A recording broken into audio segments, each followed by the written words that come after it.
Sobat My ITS Learning, bertemu kembali dengan Bunda Ismaini Zain pada mata kuliah Metode Statistik pada Riset Sosial.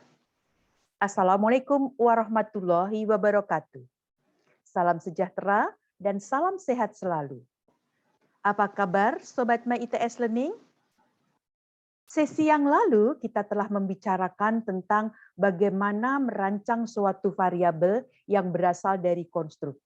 Pada sesi ini, kita akan menguji validitas dan reliabilitas suatu variabel yang berasal dari konstruk. Sobat My ITS Learning, apakah masih ingat dengan skema seperti ini? Pada dasarnya, suatu variabel bisa berasal dari konsep, bisa berasal dari konstruk. Kalau berasal dari konsep, tidak perlu melakukan uji validitas dan reliabilitas. Namun kalau berasal dari konstruk, maka berupa variabel laten harus ada skala-skalanya, maka harus dicek validitas dan reliabilitasnya agar didapatkan suatu data yang valid dan reliable sehingga kualitas datanya dapat dipertanggungjawabkan untuk dilakukan analisis lebih lanjut. Sebetulnya apa definisi dari validitas dan reliabilitas? Suatu data dikatakan valid apabila mengukur apa yang memang seharusnya diukur. Jadi, validitas itu lebih menyangkut kepada kemampuan instrumen untuk mengungkapkan data sesuai dengan masalah yang hendak diungkapkan. Dari sudut instrumen, pengukuran adalah kemampuan instrumen penelitian itu mengukur apa yang hendak diukur secara tepat dan benar. Misalnya kalau kita mengukur berat badan, bisa saja mengukur kalau bayi dengan timbangan bayi, dan kalau timbangan berat badan orang dewasa, jangan menggunakan timbangan berat badan bayi, tapi harus menggunakan timbangan berat badan untuk orang dewasa. Itu adalah contoh suatu validitas. Nah, apa yang dimaksud dengan reliabilitas? Kalau reliabilitas lebih menyangkut kepada keajekan atau kekonsistensian daripada alat ukur tersebut. Jadi, bagaimana kemampuan instrumen penelitian itu untuk mengungkapkan data secara tetap. Kalau diulang berulang kali, maka hasilnya akan sama. Itulah inti dari suatu data yang reliable. Nah, bagaimana pengukuran data kalau konsep, misalnya tinggi badan, berat badan, selama cara mengukur dan menggunakan alat ukur yang benar, maka tidak perlu dicek validitas dan reliabilitasnya. Seperti tadi, mengukur berat badan dengan menggunakan alat berat badan yang sesuai dengan apa yang mau diukur. Jadi mengukur IP, IPK, mengukur pendapatan, tidak perlu ada uji validitas dan reliabilitasnya. Namun kalau melibatkan suatu variabel penelitian seperti minat, motivasi, kepuasan, mengukur kedewasaan seseorang, atau kecemasan seseorang, atau kemarin di sesi yang lalu kita mengukur nilai ekonomi anak, loyalitas guru, dan lain sebagainya, maka harus dicek validitas dan reliabilitasnya karena berasal dari konstruk. Nah, sekali lagi perlu diingat adalah kalau konsep tidak perlu dilakukan uji validitas dan reliabilitasnya, sedangkan kalau berasal dari konstruk perlu dilakukan uji validitas dan reliabilitasnya. Sobat My ITS Learning, seperti apa menguji validitas dan reliabilitasnya? Sebetulnya tidaklah terlalu sulit, karena nanti banyak sekali sebetulnya cara-cara atau metode menguji validitas dan reliabilitasnya, namun dari skema ini, misalnya seperti validitas, ada validitas isi, konstrak, kriteria, dan masing-masing itu menggunakan berbagai metode atau kriteria. Demikian juga dengan yang di reliabilitas, ada tes ulang, ada konsistensi internal, ada kasus-kasus khusus, itu sangat beragam, tapi tidak semuanya akan kita bicarakan di sini, cukup kita ketahui dulu, dan nanti di sini akan bisa disampaikan suatu cara yang lebih sederhana dan tentu mudah diikuti oleh Sobat My ITS Learning, yaitu menggunakan dasar korelasi. Jadi prinsip dasar menguji validitas dan konstrak itu adalah menggunakan rumus korelasi. Rumusnya adalah seperti ini. Ya, rumusnya ini sebetulnya sangat kalkulatorik. Intinya apabila kita punya dua buah variabel, katakanlah X dengan Y, maka kalau ada N buah observasi, maka setiap pasangan tersebut itu bisa dicari ukuran-ukuran komponen-komponen yang ada di sini, dan nanti akan menghasilkan suatu nilai yang diberi notasi R kecil, XY, di antara -1 sampai dengan +1. Apabila mendekati +1 atau -1, maka berarti hubungan tersebut itu erat. Sedangkan kalau mendekati 0, maka hubungannya adalah lemah. Nah, bagaimana caranya? Dengan cara uji korelasi itu kita bisa mengetahui validitas dari suatu variabel yang kita ukur. Jadi misalnya begini, Sobat My ITS Learning. Misal ada suatu variabel X, kita membentuk variabel X itu dari 6 indikator atau 6 item. Jadi item 1, 2, 3, 4, 5, 6. Lalu setiap item itu diberi skor 1, 2, 3, 4, 5. Dan berarti kalau misalnya kita mengambil katakanlah 10 responden agar bisa dihitung korelasinya, maka kemudian kita berikan kepada misalnya Putri, Agus, Tiara, Oka, Armalis sampai dengan Bara, kemudian masing-masing responden mengisi variabel X yang ditanyakan, dan masing-masing mengisi item-item dengan skor 1, 2, 3, 4, atau 5, hasilnya adalah seperti ini. Nah, kalau hasilnya seperti ini, pertanyaan berikutnya adalah apakah 6 indikator pembentuk variabel X tersebut valid atau reliable? Nah, dari data ini, berdasarkan data ini, Sobat My ITS Learning bisa melakukan uji validitas dan reliabilitas.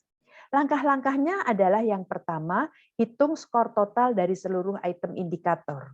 Jadi tadi kan ada item 1, 2, 3, 4, 5 yang sudah diisi di sini misalnya Putri 5, 4, 4, 5, 4, 5. Kalau dijumlah itu adalah sama dengan 27. Kemudian Agus semuanya dihitung, semuanya sehingga kita mendapatkan skor total.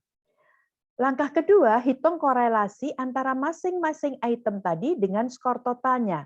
Dengan skor totalnya dibuat hitung-hitungan, jadi nanti akan ada item 1 dengan total, item 2 dengan total, item 3 dengan total, item 4 dengan total, item 5 dengan total, dan item 6 dengan total. Tapi kita beri contoh, misalnya perhitungan korelasi antara item 1 dengan skor total. Apabila korelasi antara item dengan skor totalnya itu tinggi, maka berarti item tersebut itu mendukung skor total, sehingga dikatakan valid. Nah, bagaimana cara menghitungnya, Sobat My ITS Learning? Kita masukkan saja dalam rumusnya. Jadi kalau memang mau dibantu dengan Excel, kita masukkan komponen-komponen yang ada dalam rumus, ada butuh X kuadrat, ada Y kuadrat, ada butuh X kali Y, dimasukkan, kemudian kita tarik ke bawah, dan kemudian kita masukkan dalam rumus-rumus yang sudah ada di atas, maka akan kita dapatkan korelasi XY, X itu adalah item 1, Y adalah total sebesar 0,908. Wow, ini cukup besar ya. Kalau kita pakai Excel, dicoba pakai Excel, kita tarik ke bawah dan kemudian kita cari dengan komen korel, kemudian pada kolom apa dan kolom apa, sebanyak berapa, dan kemudian kita tarik, maka masing-masing akan kita dapatkan nilai korelasi item 1 dengan total, item 2 dengan total, sampai item 6 dengan total. Hasilnya sama. Nah, Sobat My ITS Learning, kalau kita rekap, berarti tadi korelasinya item 1 sampai dengan item 6 terhadap total adalah seperti ini. Nah, bagaimana cara mengetahuinya? Kalau kita mengatakan kalau besar, dia adalah valid.